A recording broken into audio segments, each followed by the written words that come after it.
Fala aí, torcedor do nosso canal do Palmeiras, trazendo mais um vídeo aqui no nosso canal. E nesse vídeo pra gente falar da vitória do Palmeiras sobre o São Paulo, 1-0, gol do Vitor Roque, tá em choque, chama o Vitor Roque aos 49 do segundo tempo, fez o gol da vitória e o gol da liderança, né?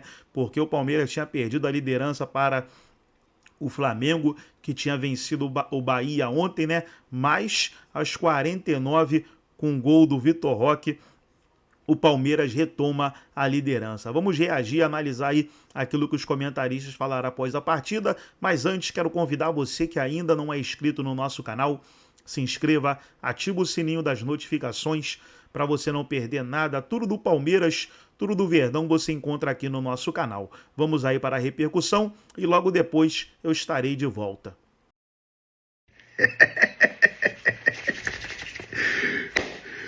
Chupa! Segue o líder, caralho. Segue o líder, caralho. Mano, a vitória de quem quis jogar futebol, tio. Essa é a verdade. Eles até deram uma respiradinha ali depois dos 30 do segundo ali, né? Mas, mano, um time que teve um escanteio o jogo inteiro, mano. Que o melhor jogador dos caras foi o zagueiro. Vai querer o quê, tio? Vai querer o quê? Não, mano, não vai arrumar nada com nós, mano. Vocês não vão arrumar nada com nós, mano. Entendeu? Podia falar qualquer coisa, mas tem que falar nada, mano. Pô, a gente venceu, a gente ganhou e já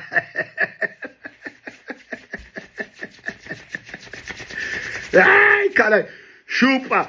Segue os porcos, segue o líder. Os porcos é louco, não interessa, mano. Vambora. Pô, um dia que é um dia de comemoração. Feliz Dia das Mães aí para todas as mamães, né? É um dia de comemoração para muitos. Para mim, hoje é um dia triste pra caralho. Mas Vitor Roque me deixou feliz pra caralho. Vitor Roque conseguiu alegrar o meu domingo. Pelo menos esse final de domingo agora. Deixar o velhinho mais feliz. Entendeu, cara? Eu gosto desse moleque, mano. Eu gosto dele. Ele vai dar bem pra caralho aqui, velho. Eu gosto dele. É nóis. Segue o líder. Chupa a trica. Eles podem jogar mais.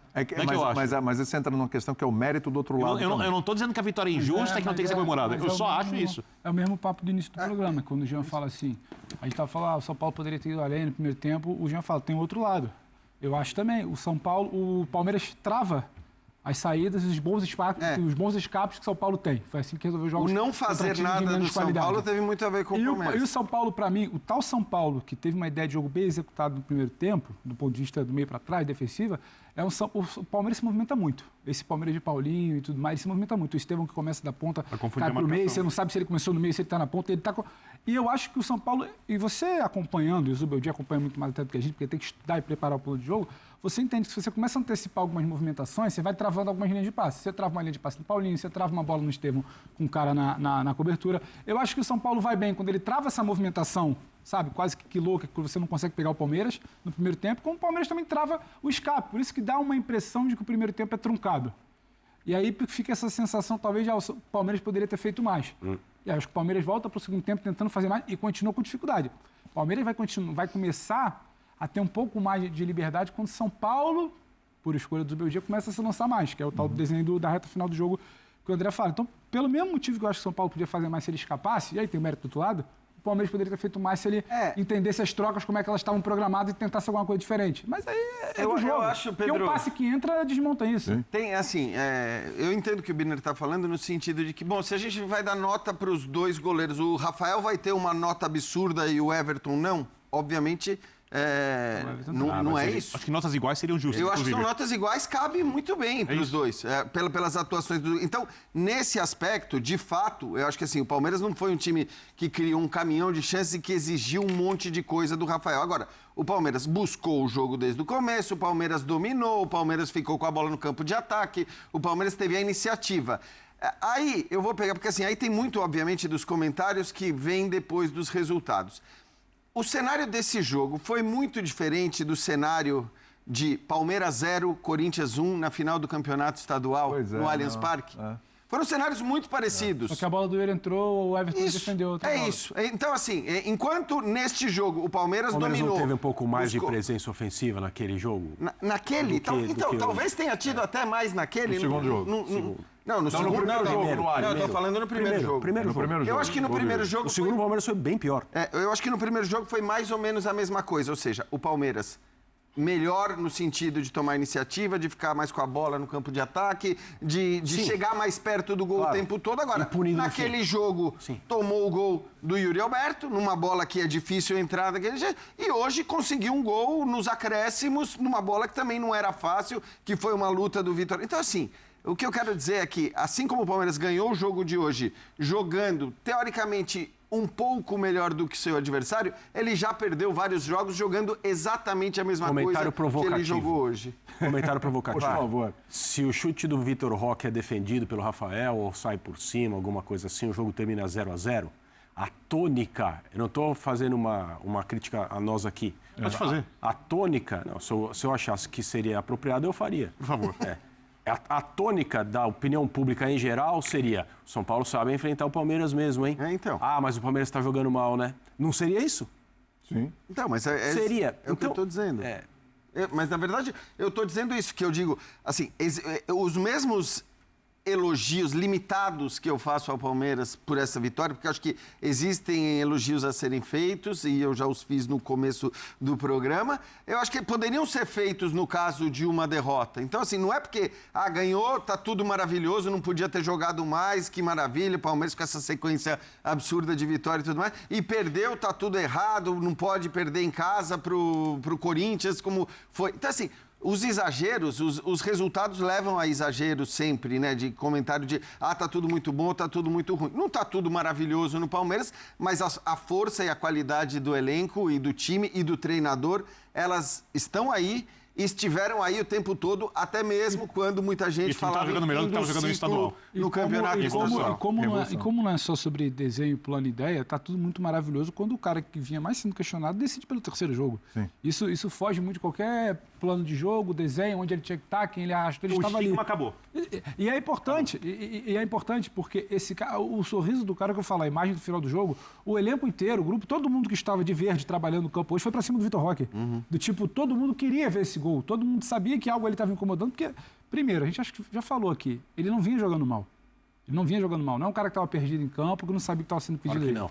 Ele teve 2 gols anulados, pênalti sofrido. Ele teve uma baita de uma atuação contra o Corinthians, nessa mesma Arena Barueri, que era o primeiro clássico depois da perda do título. E aí, terceiro jogo seguido, que é o que o Jean falou, podia ser para lá, podia ser para cá. Palmeiras podia mais, São Paulo também podia mais, a bola do São Paulo podia ter entrado, o Everton pegou, a bola do Palmeiras podia ter entrado, o Rafael pegou primeiro, mas o Vitor Roque, justamente ele. E isso vai além do que a gente tenta desenhar. E isso, para mim, é o tal do muito maravilhoso, que a gente não vai nem sempre explicar aqui. Era o Vitor Roque ali, ele podia estar fazendo um outro trabalho tático de arrastar a marcação e não estar dentro da pequena área naquele momento, estaria cumprindo bem o seu papel, mas ele estava ali. Isso, não, e outra, mim, né? O gol é muito grande para além do detalhe. Repito, para mim o maior mérito dele no gol não é a finalização. Que finalização impecável. Não, e a briga e a luta para roubar uma bola que provavelmente tem muito atacante com qualidade absurda que não vai ficar disputando essa bola do jeito que ele disputa, ganhar a bola na disputa e conseguir achar o Felipe. Então, assim, tem muita qualidade ali na... Tem a briga, tem o posicionamento, tem a capacidade de finalização, tem a leitura da jogada, sem dúvida nenhuma. Agora é o seguinte, hein? O Abel não vai falar na coletiva porque ele foi expulso. Então o João Martins é que vai falar. E o Abel foi expulso por essa imagem aí que a gente vai mostrar na sequência. Vamos lá? Vamos ver que o Abel deu uma destemperada num lance, né? Em que ele cobrou cartão, um lance que envolve o Estevão. O Estevão vai sofrer foi o Ferrarese, né? Se não me engano. Não me lembro se foi o Ferrarese, mas foi o Estevão. O Estevão sai driblando, o Ferrarese pega, dá o bote no Estevão, o Estevão tropeça, levanta, aí, se eu não me engano, é o Ferrarese, posso estar enganado, depois vocês me ajudam aqui. Ele segura a perna do Estevão, o Estevão ainda insiste, vai em pé, vai e segue a jogada. E aí o Abel estava reclamando ali. Era o Alan Franco. Era o Alan Franco? Era o Alan Franco, isso. Obrigado, perfeito, obrigado, gente. E aí o Abel fica louco da vida, que ele queria cartão para o jogador do São Paulo, né? E aí ele fala, o árbitro vai e expulsa o Abel Ferreira, que fica completamente transtornado, olha lá, ele já sai. Ele, já quase derruba o cinegrafista. O Alan Franco não atrapalhou em nada o Estevão. Mas era lance de cartão amarelo. Era para cartão amarelo. É isso. Acho que assim, a questão é a seguinte, o Abel tem toda a razão na reclamação, mas não tem nenhuma razão na reação. Ou perde a razão nas reações que ele tem. Porque, obviamente, a reclamação... Essa segunda maneira é melhor. Ele perde a razão. Ele perde a razão, exato. Não é que ele não tem. Ele tem razão na reclamação, ele dispensa a razão. Mas ele perde na reação exacerbada. Porque, assim, que era para cartão, era muito óbvio que era para cartão. Porque, aliás, assim, esse é um problema que a arbitragem, ao não dar o cartão, o que ela faz? Ela estimula o jogador de futebol no Brasil... A cavar a falta. A fazer mais o que ele já faz muito. Que é raríssimo a gente ver um jogador de futebol no Brasil fazer o que o Estevão fez. Sofrer a falta, levantar e continuar a jogada. Que era um negócio que, atenção, não existe aqui nenhuma comparação, mas o jogador que eu mais me lembro ver fazer isso o tempo todo na sua carreira foi Lionel Messi. Ele apanhava, levantava e continuava a jogada. O Lucas faz isso sempre. Agora, eu acho que você precisa dar o cartão até para que você não diga, eu vou cair aqui, porque se eu não cair aqui e ficar rolando, dar umas 3, 4 roladas, ele não vai dar o cartão amarelo. Então é importante, sim, teria sido importante que o árbitro tivesse dado o cartão. Agora, o Abel, como sempre, ele também exagera na maneira como ele reage às reclamações que são até eventualmente justas, como era o caso hoje. E quase atropela o cinegrafista ali, né, André? Daqui a pouco ele vai pedir desculpa pro cinegrafista, etc. e tal, sim.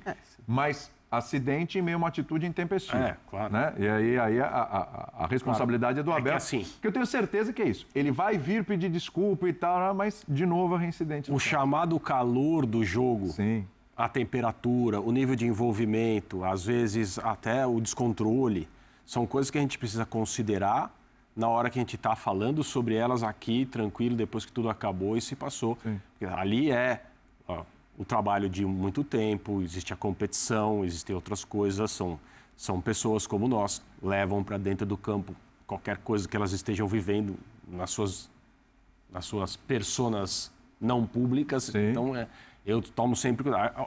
Isso não significa que jogadores e treinadores tenham o alvará para agir da maneira que quiserem, para isso existem as regras e as punições que nem sempre são corretamente aplicadas. Mas no caso do Abel, a gente já conseguiu entender o tipo de comportamento, o tipo de temperamento, né? Comportamento, tipo de temperamento que ele tem normalmente, seja no... Então tá aí, pessoal, foi o vídeo onde os comentaristas debateram aí a vitória do Palmeiras, 1-0, gol do Tigre, gol do Vitor Roque. Deixa eu trazer aqui agora a classificação, né, do brasileiro, onde o Palmeiras é mais líder do que nunca. Na tela você vê aí, ó, líder, Palmeiras, 19 pontos, Flamengo em segundo, 17, Bragantino tem 17, Cruzeiro 16, Fluminense 13 e o Atlético Mineiro com 12 pontos, são os 6 primeiros aí do Campeonato Brasileiro. Nessa semana, Palmeiras joga pela Libertadores, já está classificado, mas quer buscar o primeiro lugar geral e aí no final de semana retorna para disputar novamente o Campeonato Brasileiro. Gostou do vídeo? Deixa o like, se inscreva no canal, ativa o sininho das notificações.